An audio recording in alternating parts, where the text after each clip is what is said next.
To us, we are here and we are glad to be here to serve Him because He is our God. Praise be to the Lord.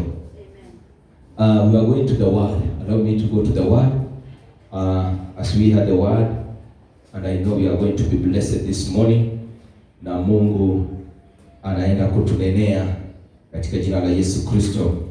Wakati wako tayari kunenewa na Bwana siku ya leo. Amen. Let's read together.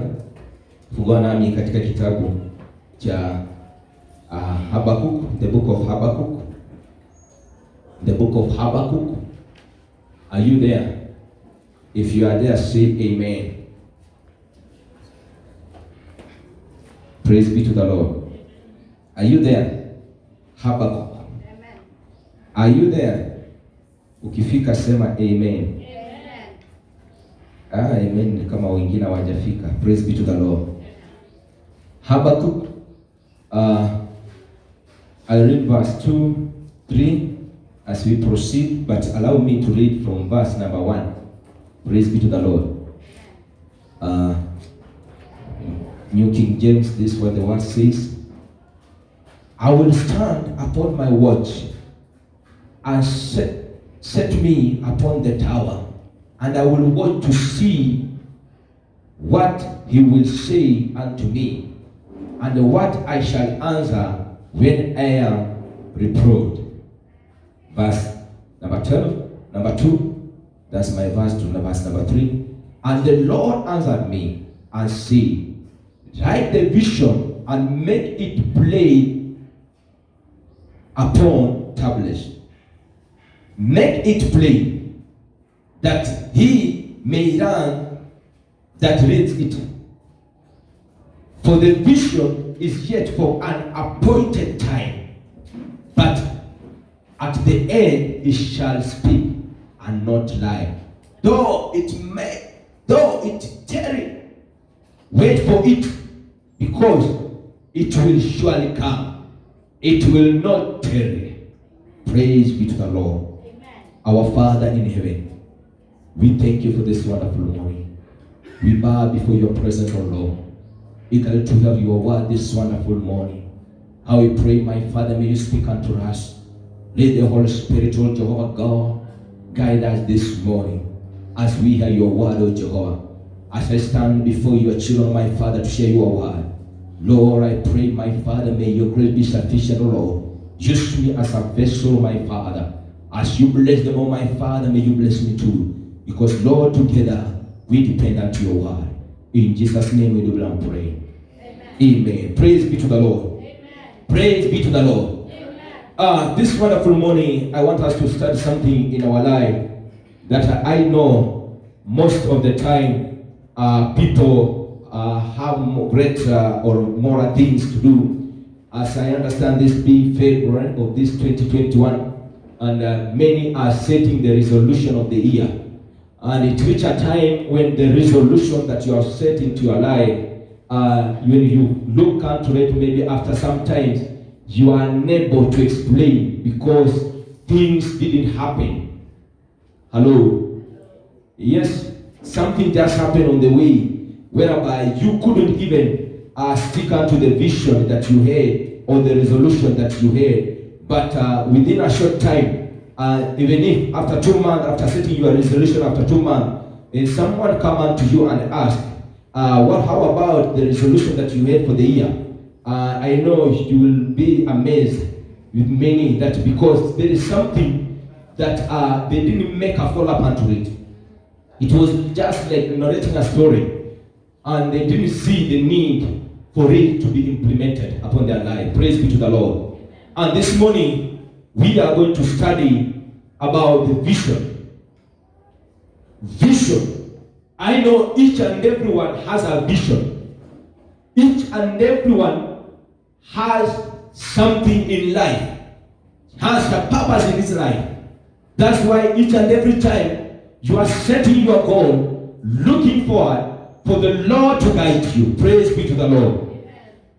When you read in the book of Proverbs, let's go in the book of Proverbs, please. Proverbs chapter number Proverbs 29. uko hapo sema amen, unisaidie. Who was the King James version? Nani ako na King James version? Nukuu ya King James. Kunaye? Apart from NIV. Any version? Proverbs 29. Is there any? Na mwenye ako nayo? King James, read for us please. Verse 18. 29. Proverbs 29 verse 18.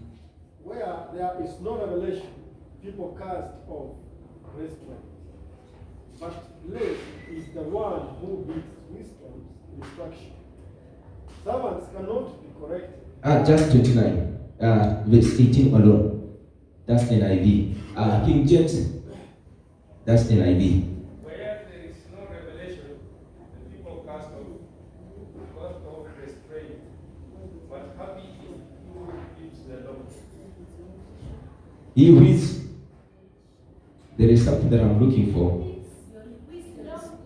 Yes, that's what I'm looking for. Please continue. Can someone read that one louder?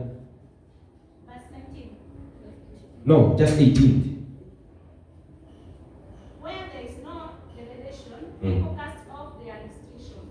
But blessed is the one who gives wisdom instruction. Amen. There is a version that says where there is no vision. That's the version I was looking for. Where there is no vision, people perish. Praise be to the Lord. And that's according to the word of God. And vision, anyone who doesn't have vision do perish. When the word says that we perish, it doesn't mean that you perish physically, but spiritually you are dead. Because where there is no vision, and if in your life or in your family or in this church has no vision, then we perish. Because we have no direction where we are heading to. Praise be to the Lord. That's what the Bible says in the Proverbs. So it is good for each and everyone to have a vision. It is good for a family to have a vision. It is important for even in a relationship to have a vision. Praise be to the Lord. It is good even in an institute to have a vision. That's what the word of God says. Because where there is no vision, people do what? People do perish.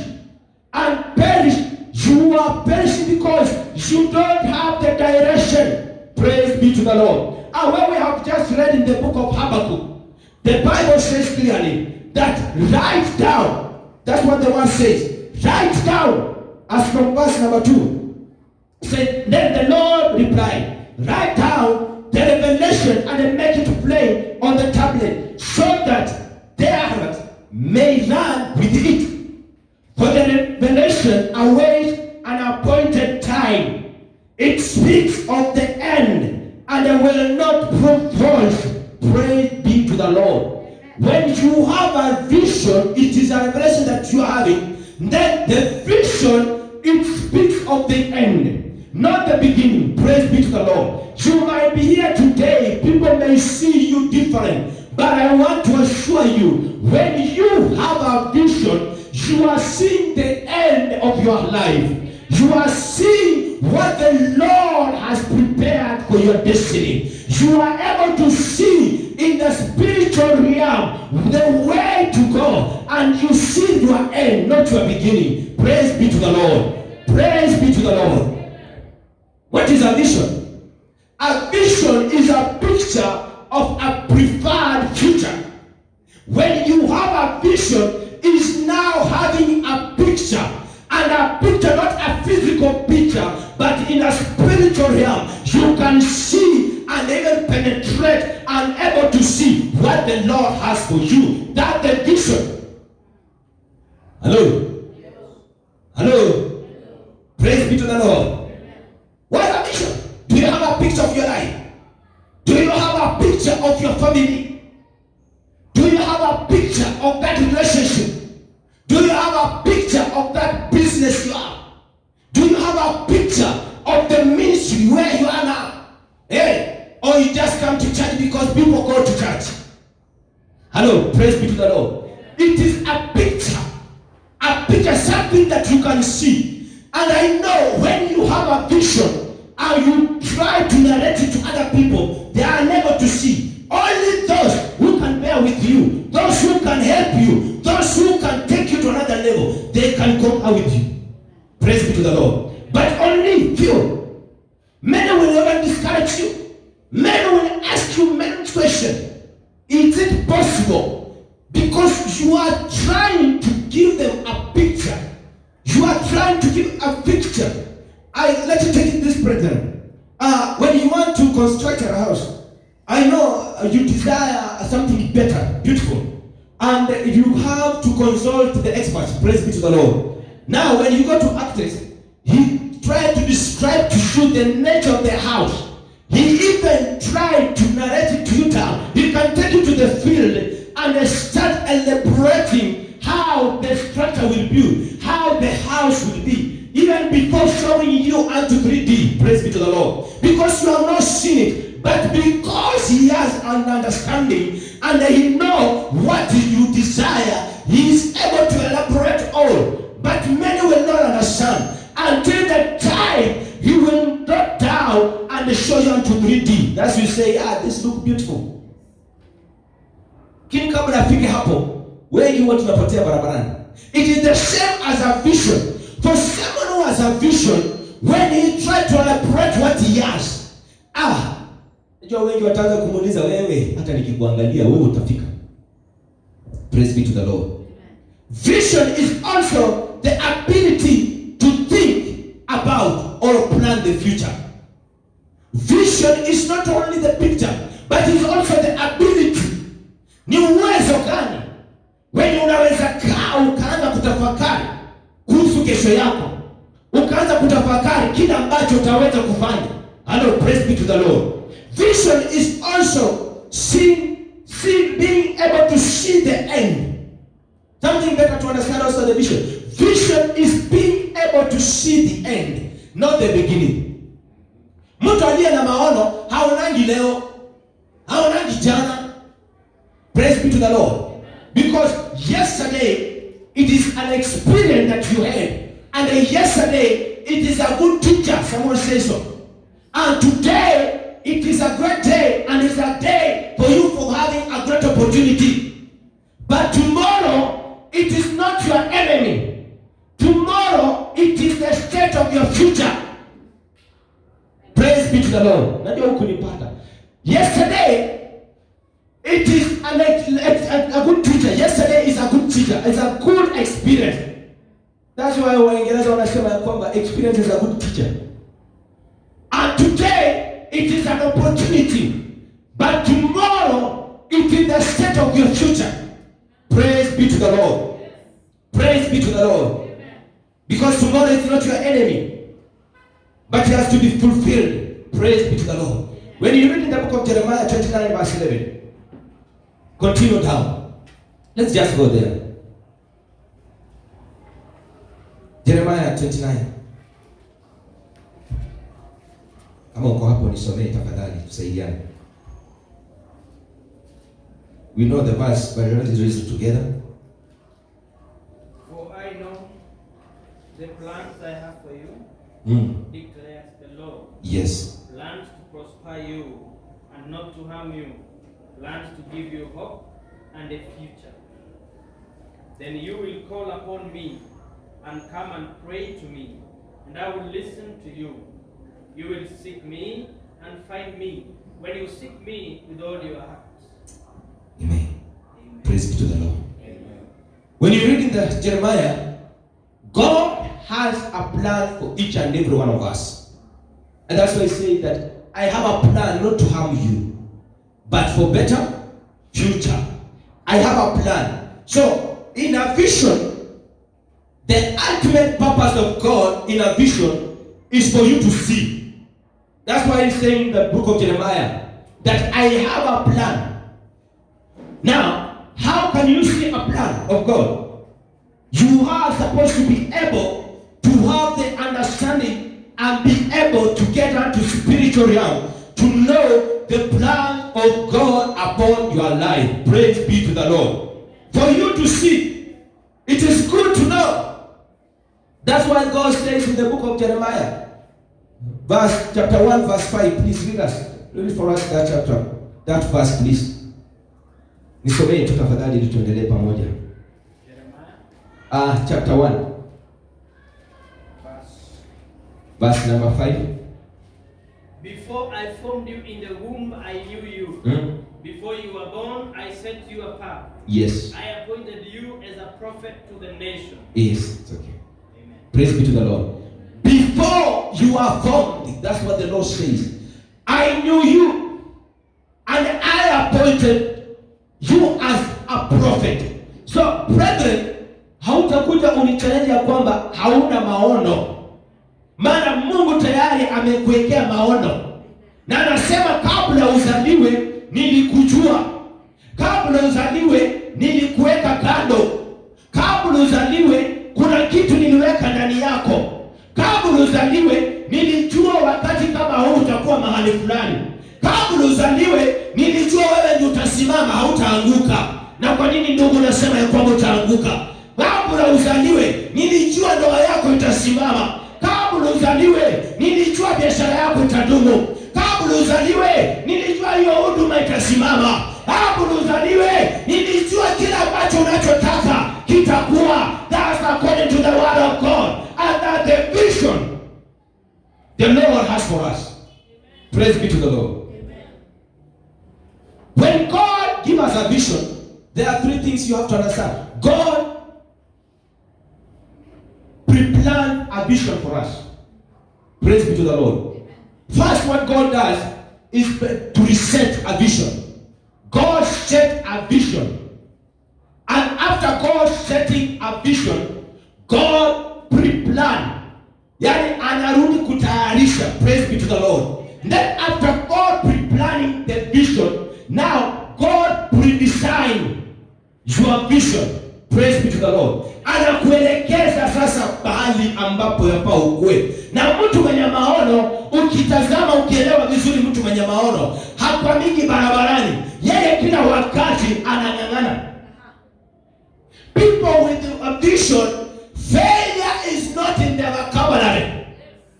Hello? Because each and every time they keep on trying. Each and every time they keep on pursuing. Each and every time they are determined to see what they need, it has been fulfilled. Praise be to the Lord. There's a vision. Praise be to the Lord. The vision that God has for you. God desired and God has designed your vision. Praise be to the Lord. So it is up to you to stand. It is up to you to pursue. It is up to you to be determined. It is up to you to understand who you are. I say now I'm focused. Hello. Praise be to the Lord. Mara maono Bwana ametuwekea ni maono ambayo anataka kwamba tusonge mbele. People with a vision live a narrow life. Why? Anakuwa kwamba amejua kwamba ni hii njia anapita. Mtu aliye na maono hapitagi kila mahali.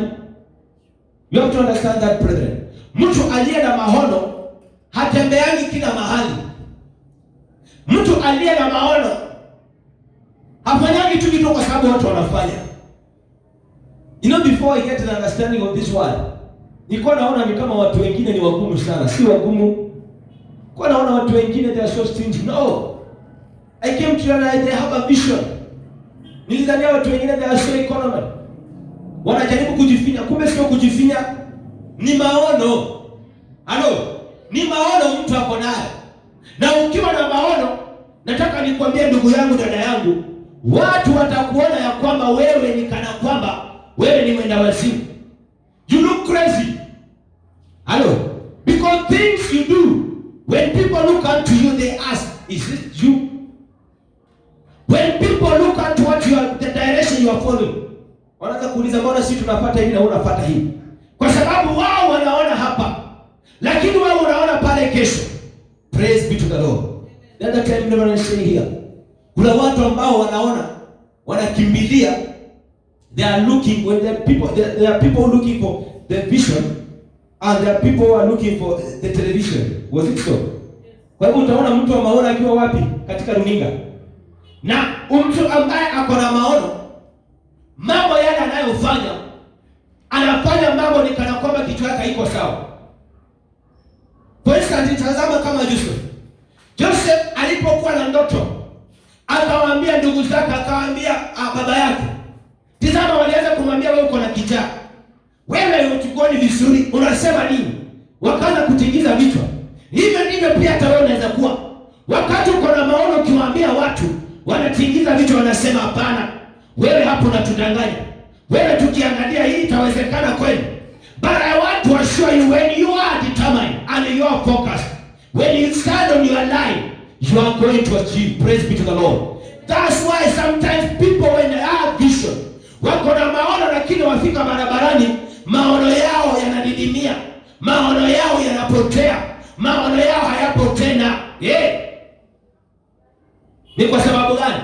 Wewe unakuwa wa kusikiza watu, wewe unakuwa wa kulalamika, labda wewe unakuwa wa kuyumbayumba. Badala ya kutazama mbele, unaanza kutazama kile iko kando. Hiyo ni kukosa maono. Praise be to the Lord. Maono. Mtu aliye na maono, wapendwa, when you have a vision, something you have to understand, vision makes your life simple. Hello? Vision does not complicate your life. Haikufanyi unafanya mambo mengine haifai. It makes your life simple. You know where to go. You know what to do. You know what not to do. You know what to study. You know even what to eat. That's the vision. Hello? Unajua kwamba unaenda wapi. Something you have also to understand. Vision control your choice. Hello? Haufanyaji tu kila kitu kwa sababu watu wanafanya. Mwingine akasema when you go to Rome, do what Romans do. Sasa ukienda mahali watu hawana maono, wewe uende kukaa tu kama huna maono. Praise be to the Lord. You need to control your choices. Because people with the vision know where they are heading to. Hello? Choices are so many. Vision will enable you to choose your friends. Hello? Someone says, show me your friends and I will tell you who you are. Hakukosea. Just show me your friends. So vision will guide you and will enable you to choose your friends. Everyone can't be your friend, my brother, my sister. Kila mmoja hawezi kuwa rafiki yako. Yesu alikuwa na watu wengi sana wamemzingira. Ndio nasema ya kwamba akachagua 12. Halo. Na baada ya kuchagua 12, alipoenda mlimani akachagua 3. Praise be to the Lord. Na alipofika hapo, maandiko yanasema kuna mmoja aliyempenda sana. Haimaanishi wengine walikuwa maadui. Halo. Haimaanishi hao wengine walikuwa maadui, hapana. Wote walikuwa ni marafiki. And that's why Jesus said, I speak to you as friends. I address you as friends. Hello? Yes, I am your master, but I address you as a friend. Praise be to the Lord. Kwa hivyo, ukiwa na maono, hautakuwa unatembea na kila mtu. Na iwapo uko na maono, kuna watu ambao unaweza tembea na wao, wasaidie maono yao kufika pale mbele. Kuna watu wengine ukitembea na wao, badala ya kusaidia, unapata wao ndio wananyonya maono yako. Wacha nikuibie siri, ndugu yangu, dada yangu. Ukiwa katika kikundi cha watu na uone kila wakati ni wewe wanakimbilia, wanakuuliza maswali, wewe hakuna mtu anaweza uliza swali, kumaanisha wewe wamekuweka pale juu. Jua ya kwamba uko katika hatari. Au kunipata?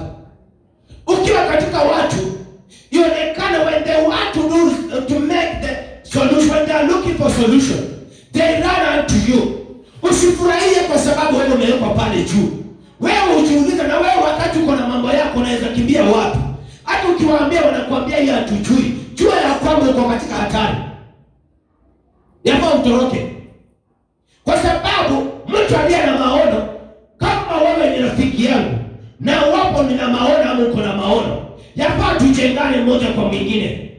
Maana nikija na maono yale niko nayo, nikwambie ndugu ama dada, hii ndio naona. Wewe si kwamba niambie itawezekana hata hiyo sijui, hapana. Wewe yafaa unitie nguvu. Ukatia wewe mwenzako nguvu, mwambie inawezekana, na ukasimama hata kama ujui, ukaenda ukaombe kwa sababu yake. Maono. Praise be to the Lord. Kuna siri nitawaambia. Ndio maana wakati mwingine watu maono yao inadidimia. Maana unajua ya kwamba, acha turudi kwa wataalamu. Mwanamke anaposhika mimba, kuna zile siku ambazo huwa zinahesabiwa za kwanza. Praise be to the Lord. Unapata ya kwamba kuna zile siku anakuambia wachana nazo kwanza, kwa sababu hatujui nini kitafanyika. Hatujui ako wapi. Maana hata ukienda kupima hawawezi elewa vizuri, bado mambo hayajafanyika vyema. Lakini wewe unasikia ni kama mwili wako uko ama huko. Praise be to the Lord. Na hivyo ndivyo mtu mwenye akona maono. Na unaambiwa kwamba ngojea. Na unapata hata mtu baada ya hizo siku zinapita 21 ama hizo zikienda kule nyuma, unapata mtu kwanza anatulia. Anaelewa anaenda wapi. Praise be to the Lord. Maana kuna wakati ambao tunasema the first 8 weeks. The first 8 weeks of pregnancy, brethren. Yes, I'm not a doctor but I can explain. Inakuwa ni hatari sana. Maana hapo unapata discouragement inafanyika. Unapata ya kwamba huyu mama kwamba unapata the time that inaweza fanyika chochote. Praise be to the Lord. Miscarriage inafanyika. Na unapokuwa na maono, hivyo ndivyo yafaa uelewe. Yafaa uelewe kwanza maono niliyo nayo nitaiweka kiwango gani? Maono niliyo nayo nimefikisha stage gani? Am I still in stage 1 or am I stage 2 or am I in the last stage? Praise be to the Lord. Na watu tunakosea, na ndipo unapata kwamba upinzani, the opposition rises each and every day because of our vision. It is because we did not take time in our vision. We did not even go down to pray. We ourselves, we don't even understand the vision we have, and we rush to explain to people. Oh, kuna maono, unakimbia unaambia mwenzako haraka hiyo maono. Usiende kwanza ombe, kae chini. Hiyo ndio makosa ya kwanza watu tunafanya. Pray about it. And if it is real, it will keep on repeating itself. Utasikia kama bado kuna msukumo ndani yako. Praise be to the Lord. Utasikia kuna mahali lazima niende. Praise be to the Lord. But in the same, mwanamke ambaye ako na ujauzito, kabla afikishe miezi 2 kuendelea, miezi ya 3 huwa tunasema sasa hapa hakuna miscarriage tena. Ameshapita the dangers. Hapo sasa kama mume wako amejua, inafika wakati atakuambia watu wengine. Unaweza ambia marafiki, unaweza ambia the other relatives, kwa sababu unajua sasa umesimama. Na hivyo ndivyo mtu aliye na maono. Siwezi kuwa na maono leo nikuje nikwambie ndugu nilikuwa na maono, naona maono haya. Hapana. Maono, maandiko pale yamesema pale tumesoma Habakkuk, ya kwamba inaweza kawia, inaweza chukua muda lakini itatimia. Praise be to the Lord. Ndio inaweza kuwa ni maono niliyo nayo. Labda ninaona mwisho wa huu mwaka. Mwingine anaweza kuwa anaona baada ya miaka 10. Mwingine anaweza kuwa anaona baada ya miaka 100. Lakini nataka nikwambie, sisi sote tuko na maono. Kwa hivyo yafaa nielewe maono yangu. Where is my vision stage I am? Praise be to the Lord. That's the big mistake we do. Kwa hivyo kuanzia leo jua. Sio ukisema tu niko na resolution unaanza kushare tu haraka hivyo. Jua ni gani? And the Bible is clear. Where we have just read. Write your vision. Mungu akamwambia Habakkuk, write your vision. The problem we have, we fail to write our vision. Na hivyo ndio maana inafika wakati tunasahau. That's why within a short time we forget about it. Hello. Within 2 months we have no vision more. We have changed, we are diverted to something else because we didn't write down our vision. And the Bible says, write your vision in capital letters. kumaanisha kwamba unapoandika kwa herufi kubwa, hata ukigeuka ukiwa mbali unaiona. Praise be to the Lord. Jina la Bwana lipewe sifa.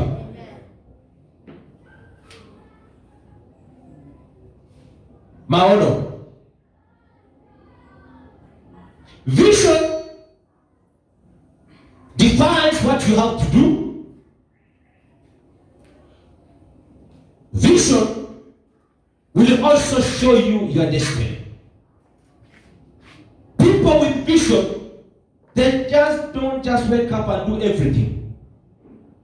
They are so selective. Hello? Kiona amerukaruka vitu vingine, usiulize ni kwa nini. Ni maono aliyo nayo. Anajua hii nikifanya ni kuharibu muda. Something you have also to understand, vision. When vision shows your destiny, and it is the destination that dictates your decision. Where you are heading to. Yaani ukama unatoka hapa, unataka kufika pale Waruku, unajua kutoka hapo unafika Waruku. Sio wapendwa? Ni kujua pale unaponenda ndio itakupa uamuzi. It is your destination that dictates your decision. Nikijua njia ambayo ninayoenda na nikijua mahali ambapo yafaa nipite, sitapita tu kila mahali. Praise be to the Lord. Maana mtu aliye na maono anajua ni njia hii ya kupita, hii njia nyingine sitapita. Praise be to the Lord. Na hapo uelewe mpendwa, hata kama sisi tuko hapa wote, najua maono yako si kama yangu. Najua maono ya ndugu yako si kama ya yule mwenzako. Najua maono uliyo nayo haiwezi kufanana wapendwa. Lazima maono yatakuwa tofauti. Praise be to the Lord. Maandiko yanasema ya kwamba we are unique. Hello. You are unique, yes. Even those twins, that we normally call them the identical twins, they are unique. You have to agree. Hata kama kuna vitu vingine wanafanya pamoja, they are unique. When they grow up, unapata mtu amechannel career tofauti. Ama hata kama wataenda the same career, utapata mmoja na perform kuliko mwingine. Ukweli uongo? Praise be to the Lord. Because you are unique. But the mistake we do, we want to do all things and then we say that our vision. No. Vision will discipline you, will give you a disciplined life. Because when you have a vision, you don't just do things because people do them. I told you, you don't even eat other food because you know where you are heading to. You don't even wear other kind of clothes kwa sababu unajua ni wapi unaponenda. Even vision discipline the word of your mouth. Hauoneni tu, hauropoki tu kwa sababu unaongea. Maana wakati mwingine ukinyamaza, watu wanadhania kwamba umekushinda. Hapana. Hello. Sema ya kwamba silent is a great weapon.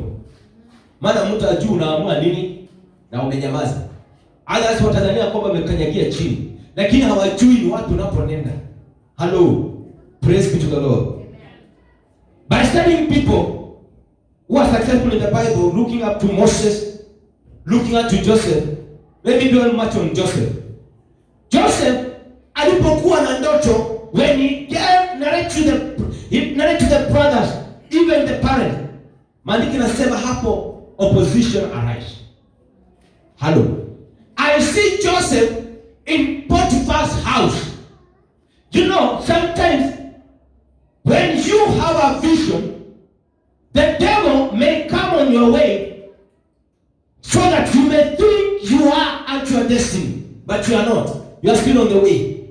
So, Joseph being in Potiphar's house, we see what happened. Maana anawachiwa kila kitu, anapewa mamlaka, anainuliwa juu.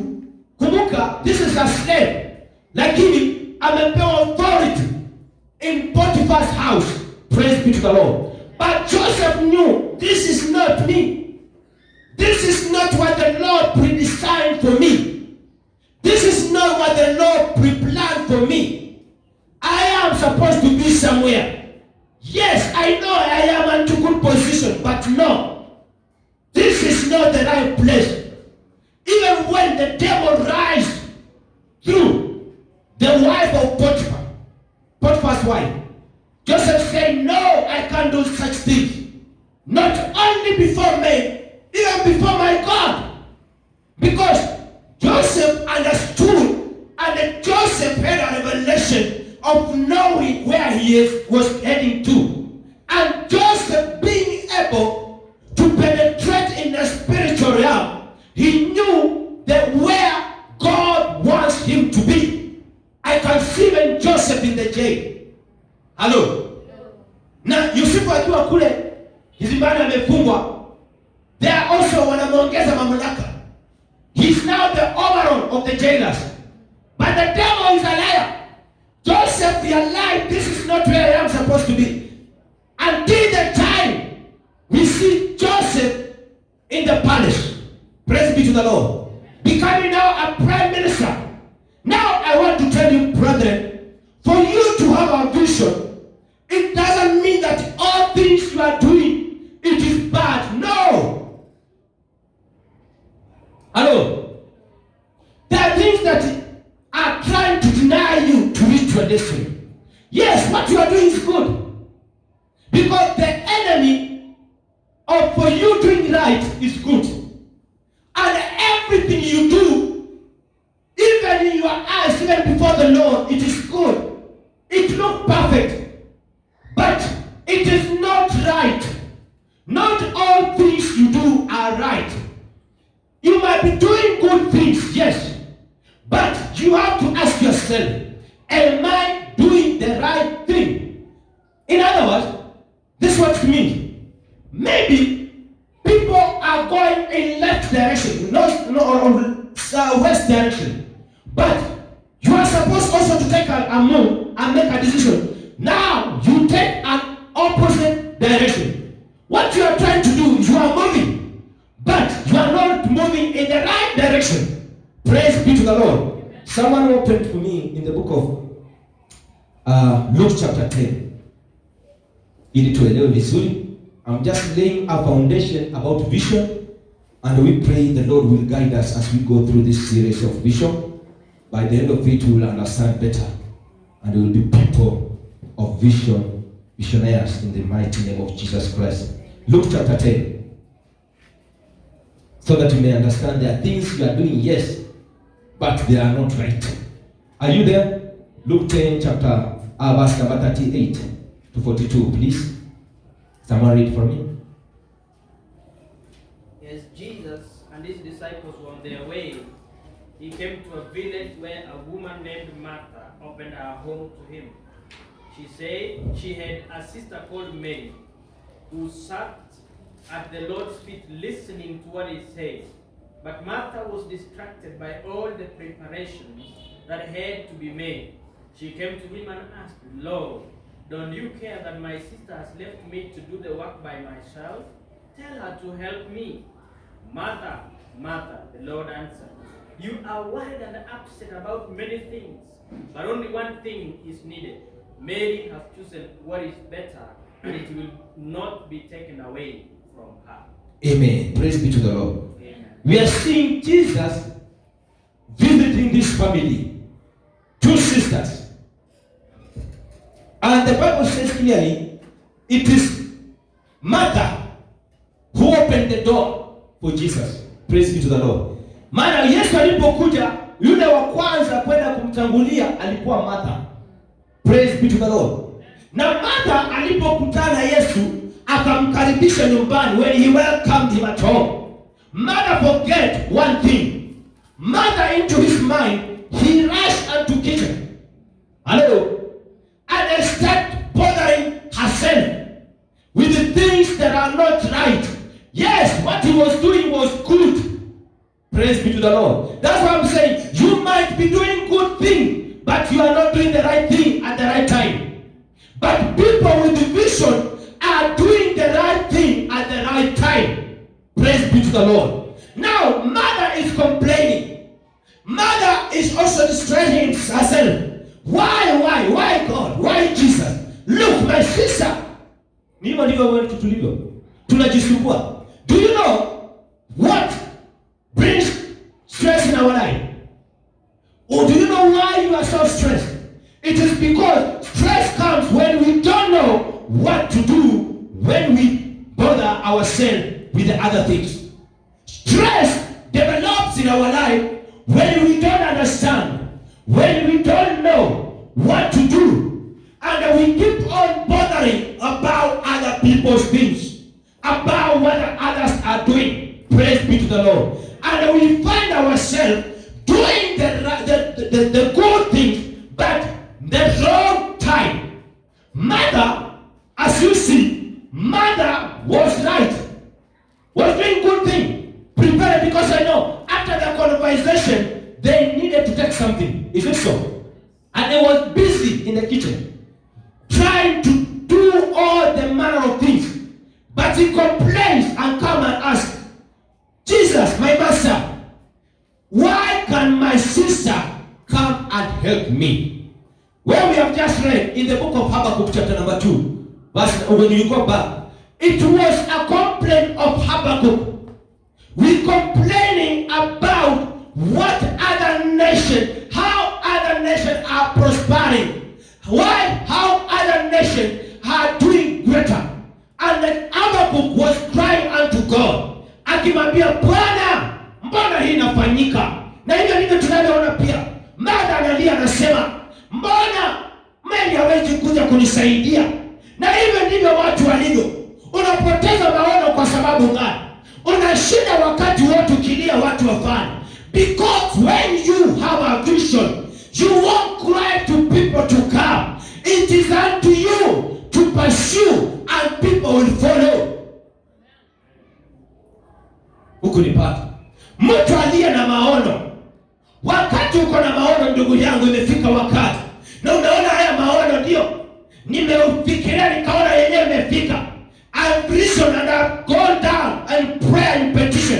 And I've seen this the direction God wants me to go. My brother, my sister, you will not seek for people to fall or to abide with your vision. You will seek God to give you a direction. And the people automatically will follow you.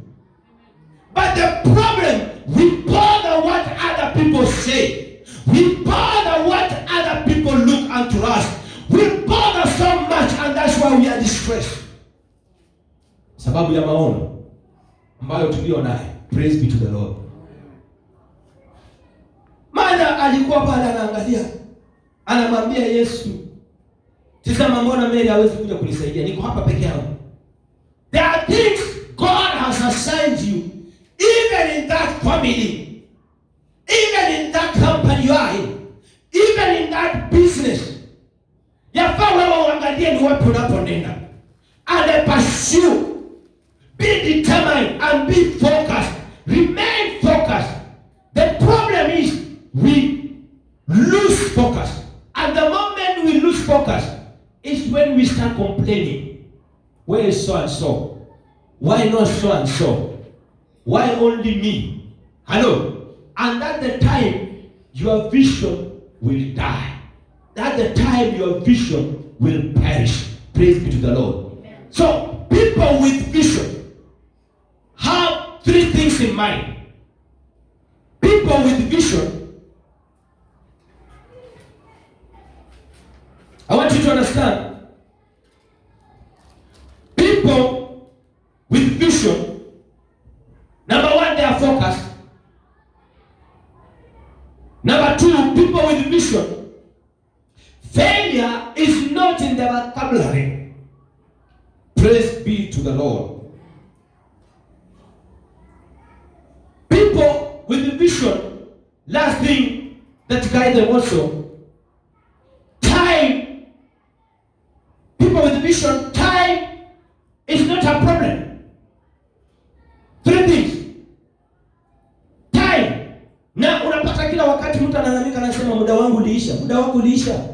Mahali ambapo tumesema pale ina Habakkuk inasema ya kwamba inaweza kawia, lakini itafanya nini? Itatimia. Praise be to the Lord. inaweza kawia, lakini itafanya nini? Itatimia. Na najua kwamba Bwana atatusaidia ili ya kwamba hata tunapoendelea itatimia katika maisha yetu. Wakati huu ambapo unapoenda kukaa, wakati ambapo you are setting your resolution for the year, wakati ambapo you are setting the resolution for your family, because I know this is the time you are setting a vision for your family, for the ministry, for that job you are into business. But I want to tell you, understand, God has already set it for you. Mungu anapokuonyesha maono, hakuonyeshaji kwamba vile utakavyopita. Nikimalizia niseme hivi, tutaendelea baadaye maana muda umeenda. Wakati Mungu alituma Musa kwenda Misri kurejesha wana wa Israeli waruhusiwe wanende katika shamba la agano, the promised land, hakuambia kwamba ni nini kitafanyika hapa katikati. Mungu anakutoanga mwanzo pale ulipo, anakurukisha, anakupeleka mwisho. Praise be to the Lord. Hapa katikati hakuonyeshi ni nini kitapitia. It is up to you to decide. Praise be to the Lord. Na alipoambia Musa nenda ukawarejeshe, Musa hata alipokuwa analalamika anasema kwamba Farao hata nikubalia. Hiyo ilikuwa shida yake. Na najua kwamba Mungu angefunguka angemwambia mtakaa miaka 40 ama mtapita jangwani, Musa angesema afadhali hao watu wabaki huko. Lakini Mungu anakuonyesha mwanzo na mwisho. Praise be to the Lord. Mungu akishakuonyesha mwanzo na mwisho, anamalizana na wewe. Anangojea sasa wewe mwanani.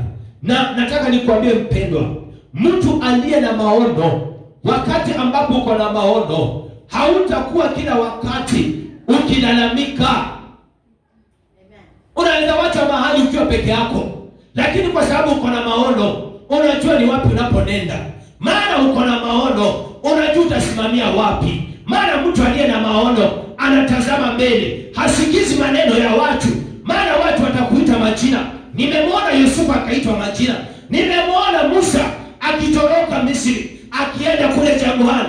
Ninamwona akirejeshwa tena. Ninamwona Danieli, maana anajua kuna maono, lakini akasema Meshaki, Shadraka na Abednego wakasema ndio, hata ifanyike namna gani sitabaki hapa nilipo, hatutaabudu miungu. Maana walikuwa na maono. Ninaomba Mungu afungue macho yako, na maandiko yanasema vizuri, Mungu anakusaidia uweze kuona. Mungu atatusaidia katika mwaka huu tuweze kuona. Mungu atatusaidia ndogo uweze kuona, maana watu watakuita mtu ambaye mawazo yako si mema. Wakati mwingine mtu anakuwa na maono anakuwa kama mwenda wazimu. Praise be to the Lord. Amen. Najua kwamba watu wanakuita majina tofauti, lakini mtu aliye na maono afikizi kila watu wanachosema. Anasimama anasema, Bwana, ninajua nitafika. Bwana, ninajua wakati wangu nitakuwa nimefika pale mbele. Na hivyo ndivyo ninavyoomba hata siku ya leo na wakati huu, hata leo mwaka huu, hata unapoendelea katika somo hili. Bwana akufungue macho. Mungu afungue macho yako ukaweze kuona mwisho wako. Mungu akafungue macho yako ukaweze kuona kwa ajili ya hiyo ndoa, mwisho wa hiyo ndoa ni wapi. Mungu afungue macho yako uone kwa hiyo biashara mwisho wake ni wapi. Usione tu pale ulipo leo, maana Mungu amekusudia. Mungu anayo jambo katika maisha yako.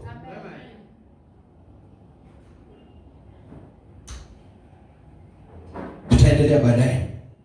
Napokuja nitakwambia how people fail. Maana people are seeking for success instead of making themselves valid. Because when you seek for success and you fail to make yourself valid, my brother, wengine watatoka nyuma, utaanza kusema hawa they are so valid, and that's why people run for them. We'll talk about that later in our next lesson, and the Lord will bless us. Welcome.